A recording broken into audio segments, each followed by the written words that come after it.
পচা কাঁঠাল বস্তায় কেউ পড়ে নাকি? পচা কাঁঠাল বস্তায় বসে কেন ভাই? আপনারা তো স্যার মানে গরিবের পেটের যন্ত্রণা বসবেন না তো স্যার। এই পচা কাঁঠালের ফুল দেয় আপনারা নাক ধরছেন স্যার। এই পচা কাঁঠালে আমার পোলা খাইবে স্যার। করোনার জন্য 5 দিন ধরে কোনো কাজ কাম নাই স্যার। যেটুকু একটু চাল ছিল তাও স্যার শেষ হয়ে গেছে স্যার।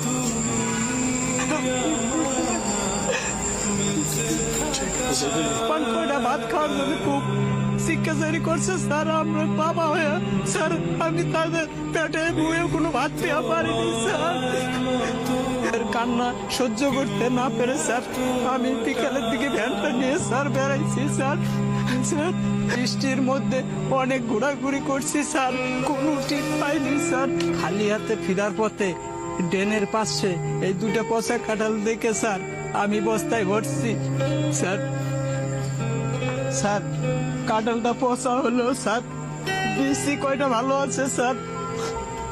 এই বিসিগুলা বউরে যদি দেই তাহলে পোলাপানরে একবেলা সিদ্ধ করে খাওয়াবার পারবে স্যার। তখন তো পোলাপানে আমার সামনে কান্দাকান্দি আর করবো না তো স্যার। আমি তো বাবা, ওদের কান্নাকান্দি দেখলে আমার বুকটা ফাটতে যাবে স্যার। পচা কাঁঠাল কি খাওয়া যাবে? বিসিগুলা কত ভালো আছে স্যার। এই কাঁঠালগুলা নিচে নামাও তো। আমার পোলাপানের খাবার খায় খেয়ে নিয়ে নেগো স্যার।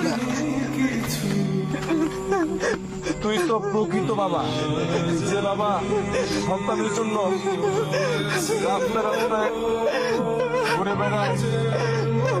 তোর মতো বাবারা আছে বিধাই তো এখনো সন্তানরা হাসে।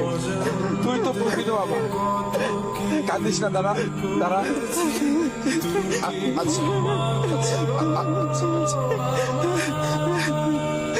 ধরো তুমি এটা রাখো, তোমার ছেলে মেয়ের জন্য কিছু কিনে আনিও ভাই।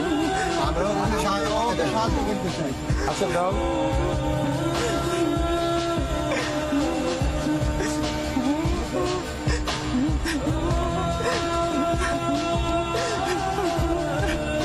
আচ্ছা ভাই রাখো। তোমার আসলে আমরা তো সবাইকে পারি না, কিন্তু তোমার এই বিষয়টা রেখে আজকে খুব কষ্ট পেলাম।